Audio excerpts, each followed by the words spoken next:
Olá, seja bem-vindo, seja bem-vinda a mais um episódio de Precisamos Conversar.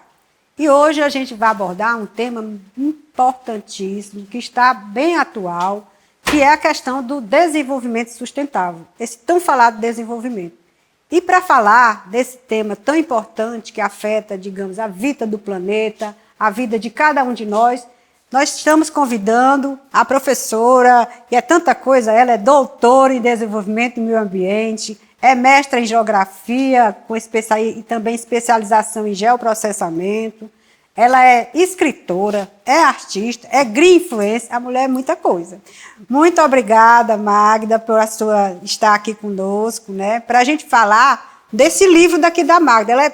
Ela tem vários livros, mas hoje a gente vai abordar esse livro aqui, que fala de um novo jeito de pensar, de sentir, de olhar o desenvolvimento, né? Dentro de uma nova prisma, que ela vai conversar exatamente com a gente sobre esse livro.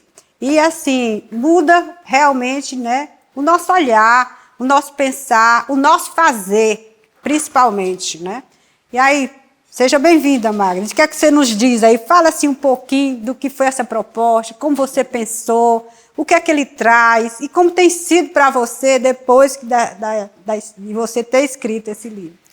Primeiramente, agradecer o convite, Virginia, é um prazer estar aqui. É sempre uma alegria ter qualquer espaço para a gente poder falar de sustentabilidade. Quando você me apresenta dizendo que eu faço muitas coisas, é exatamente porque existe uma demanda muito grande na sociedade do entendimento do que seja a sustentabilidade, né, que é o apelidinho do desenvolvimento sustentável, e que todos os caminhos que a gente puder comunicar, seja na educação, seja por meio de um livro, os caminhos que a gente tiver para comunicar essa temática devem ser utilizados, porque é urgente, como a gente está vendo acontecer, né?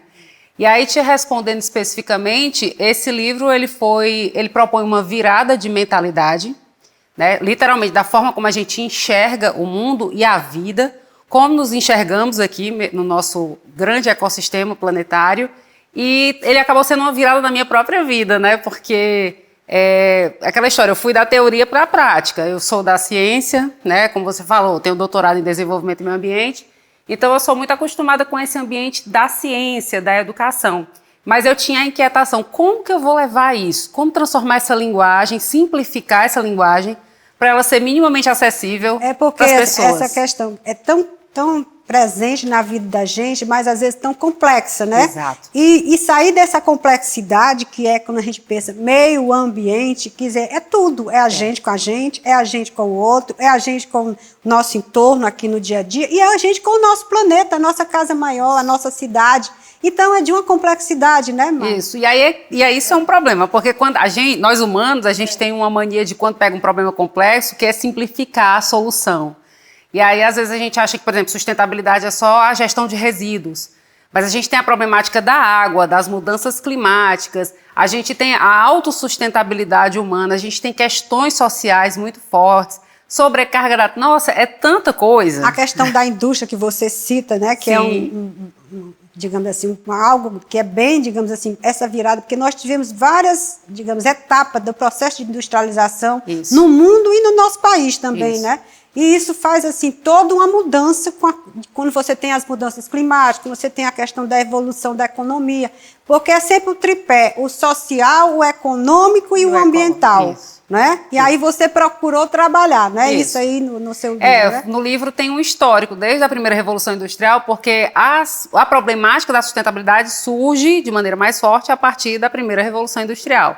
Que aí todo o problema inicialmente ambiental vem a reboque, que é a poluição dos rios, poluição atmosférica. Aí depois a gente entra numa outra etapa, que é a sociedade do consumo e descarte, que é o problema que a gente vê muito forte hoje, né? Os oceanos com mais plástico do que peixes. É um absurdo, né? E atualmente o maior de todos os problemas que nós temos, que são as mudanças climáticas. Então, conforme a indústria vai evoluindo, infelizmente os problemas também vão crescendo. Então, é o que a gente precisa, que é que eu chamo de sustentabilidade 4.0.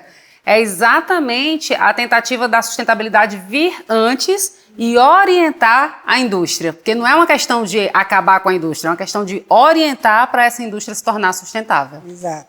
Aí, assim, você fala também dos 4 R's, né? Isso. Que são tão importantes para fazer essa virada de mentalidade, de fazer acontecer, na vida de cada um, na vida da cidade, na vida do planeta, né? Você poderia dizer assim um pouco para a gente? É porque quando a gente fala de sustentabilidade, a gente também tem que estabelecer quem são os agentes responsáveis pela mudança. Então, os 4 R's são a reconexão pessoal, então todos os indivíduos têm responsabilidade nesse processo de mudança. A remodelagem empresarial, as empresas realmente têm que pensar para além do lucro, né, e promover benefícios para a sociedade. A representatividade institucional, nossas instituições políticas, nossas instituições de regulação, elas têm que representar os interesses da sociedade e, amparando tudo isso, uma renovação legal, né? As leis precisam ter uma outra abordagem um pouco menos antropocêntricas. Exato. Pensar mais no todo, né? Isso, no coletivo. É uma mudança de olhar, de foco, né? Na verdade. Porque de cosmovisão. De cosmovisão. É uma cosmovisão completamente diferente do que a sociedade do ter para a sociedade de ser, né? Que eu acho que a gente saiu muito disso, né? Quando a gente tinha os antigos que procuravam, de certa forma, ser mais inteligentes, ser mais proativos. A gente tem os egípcios que deixaram legado, a gente tem os várias, né, civilizações antigas que deixaram legados fantásticos de ser. Exatamente. Ser mais proativo, ser mais empático. Mais conectados.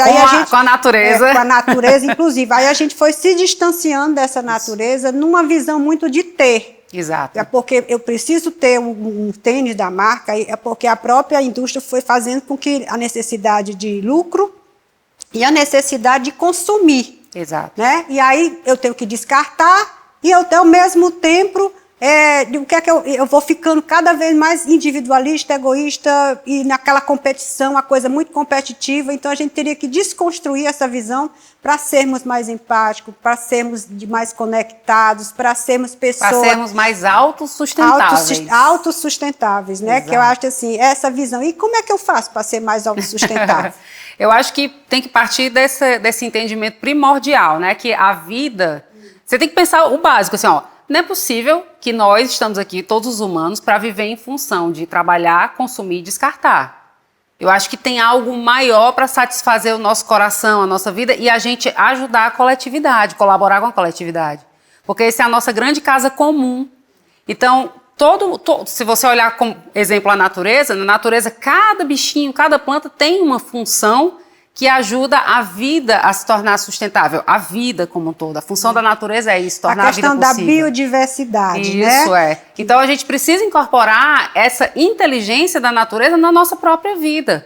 Né? Como que a natureza age? Muito mais com a cooperação do que com a competição, muito mais com o uso inteligente da energia e de seus recursos no lugar do acúmulo. E tem até uma ciência que você cita, né, que procura exemplos da natureza para aplicar, inclusive, na melhoria de processos. É a biomimética. A biomimética, né? Porque eu acho que assim, os grandes avanços hoje estão tentando buscar esse caminho de volta, de olhar para a natureza. A aranha, que fantástico que ela faz com essa teia. A vespa, ele tem esse veneno. Como é que realmente, né, de repente, isso pode contribuir para a ciência? Exatamente. Então, assim, esse olhar que eu acho fantástico, né, que está vindo, mas, ao mesmo tempo, a gente tem paradoxo, né? Assim, a gente avança nos processos, as empresas, as indústrias tentam avançar com a tecnologia mais avançada, mais tech, mas, de repente, a gente ainda continua com a questão da pobreza, da miséria, da falta de saneamento básico, da falta de mínimo de dignidade para viver de muitas pessoas, né? Então, assim, as políticas públicas, por isso que a questão do impacto, que são vários olhares e várias contribuições, que a gente tem que ter na política esse olhar que foque nessas condições dessas pessoas para melhorar de vida, porque como é que eu posso pensar em ser sustentável morando numa situação de totalmente, né? Essa tua fala é muito importante, eu vou até aproveitar para enaltecer isso, Virginia, que é assim, não existe desenvolvimento sustentável, ou melhor, não existe desenvolvimento com desigualdade. Muito menos chamar isso de desenvolvimento sustentável. É insustentável que a gente tenha uma sociedade onde muitos lucram em cima da miséria de outros. Isso não tem como. E aí as pessoas têm uma ilusão de achar que o desenvolvimento sustentável é aplicar tecnologias verdes. Não é só isso. Se o social não for plenamente atendido, as tecnologias verdes não vão promover sustentabilidade. Então a gente tem que entender essa visão total, né? Então, Isso no campo isso é o que a gente chama de sistêmico, né? Sistêmico, isso. Principalmente as instituições precisam trabalhar essa abordagem do pensamento e da visão sistêmica. É aquela história, são várias facetas, é multifatorial, né? São várias coisas que a gente tem que estar focando e olhando para que essa transformação que a gente tanto deseja seja igualitária, né? Que seja para todos, que a gente quer uma vida melhor no planeta, que a gente preserve o que existe da natureza, porque sem a natureza a gente que não tem vida, a gente é que precisa dela, ela vai continuar existindo, né? Exatamente. Então a gente tem que procurar ter esse olhar. E eu costumava ali conversando com você, isso começa com a educação ambiental, né? Que eu acho que é fundamental desde a criança, cedinho, quando você busca no seu filho cedinho, quando você, desde pequenininho, você vai ensinando uma coisa básica, ensinar a escovar os dentes. Né, que eu estava falando. Todo dia você tem que dizer para o seu filho, você já escovou os dentes? Até aquilo virar um hábito. Perfeito. A mesma coisa é o descarte do lixo. Né? Se eu não ensino desde cedo que lugar de lixo tem um lugar certo, eu vou ficar, como se diz, jogando fora, porque eu acho que é jogar fora, mas não é jogar fora. Não tem o jogar fora, né? Então tem todas essas questões, né, Mara? Tem. E aí eu ainda até complemento que não só as crianças precisam de educação ambiental, mas os adultos precisam de uma alfabetização ecológica. Porque os adultos que hoje estão no comando, inclusive, não tiveram esse processo lá na escola, na infância. É o que a gente chama de ecoalfabetização. É a ecoalfabetização. A ecoalfabetização precisa pegar desde a criança até o adulto, porque senão a criança vai aprender na escola, vai chegar em casa e com o exemplo negativo dos pais, ela vai desaprender. Certo? Ou então, no mínimo, ela vai ficar confusa. Afinal de contas, qual é o certo? Exatamente. Então, a gente precisa fazer esse processo. Agora, o grande desafio é como educar adultos que não estão em sala de aula. Esse é o grande desafio, né? E por isso, até que eu tenho utilizado as redes sociais para alcançar os jovens, por exemplo, né? E as políticas públicas também têm um peso muito grande nesse cenário. Por isso essa sua pegada agora de ser green influence, né? Exatamente. Conta pra gente aí essa história.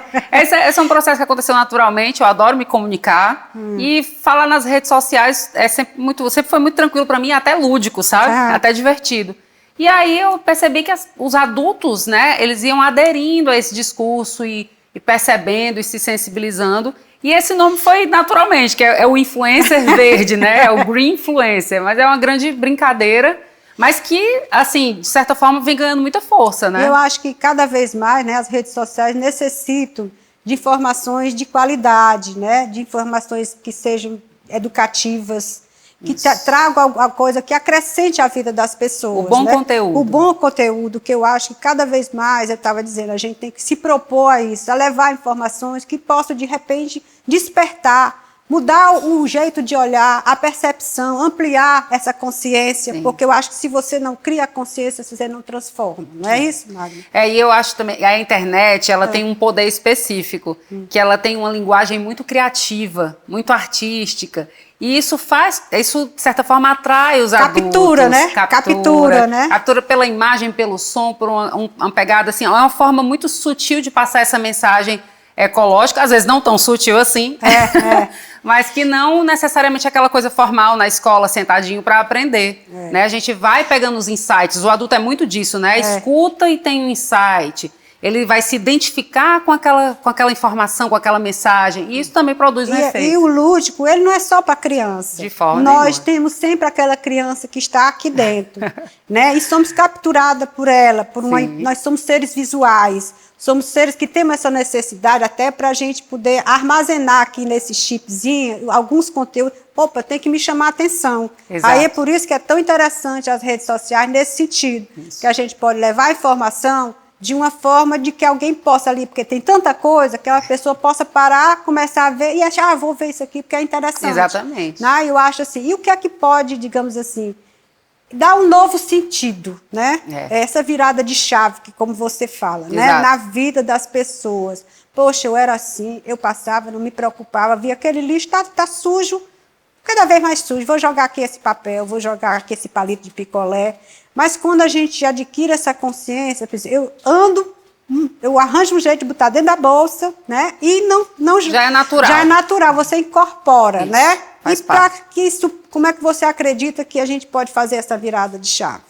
Eu acho que a questão da reconexão entender que o pertencimento, sabe? A cidade pertence a mim, eu pertenço à cidade, o meu bairro, a minha casa, tudo tem que estar organizado, tudo precisa estar equilibrado, sabe? Para pensar no bem-estar. Se você, mesmo que você seja uma pessoa bem autocentrada, pensa só em si, tá? Se o teu ambiente tá bom, tá organizado, tá limpo, então aquilo é melhor para você, acaba sendo melhor para você. Então, essa percepção deve ser levada para esse campo da ecologia de modo geral. A minha casa, como o meu planeta, precisa estar muito bem para que eu também esteja bem, né? Porque existe essa conexão com esse todo, né? Com essa natureza, porque nós somos natureza. A gente não é só parte da natureza, nós somos a própria natureza. Tanto que a gente é 60% água. Com certeza, com certeza. E para a gente, assim, deixar assim, as suas considerações finais, o recado que você deixaria para quem está aqui agora nos assistindo, nos ouvindo? Olha, eu acho que é um momento muito importante para a gente prestar atenção e difundir as mensagens, sobretudo no campo das mudanças climáticas, porque os desafios estão acontecendo. Eu fiz até uma postagem um dia desses dizendo assim, aqui no Ceará a gente tem mania de dizer que está bonito para chover, né? Mas até quando vai estar realmente bonito para chover? Quando é que a chuva vai passar a ser um problema para a gente, seja por escassez ou por excesso? Então as mudanças climáticas estão trazendo esse processo de incerteza. Então a mensagem é, acreditem nas mensagens de quem está falando sobre ecologia e sustentabilidade e ajudem a difundir e tentem ao máximo incorporar isso na sua vida, porque é por todos nós. Muito obrigada, Magda, por ter você aqui, né? Gratidão pela sua presença e dizer para você que preservar o meio ambiente é também uma forma de preservar a nossa própria vida, porque o futuro do planeta depende de cada um de nós.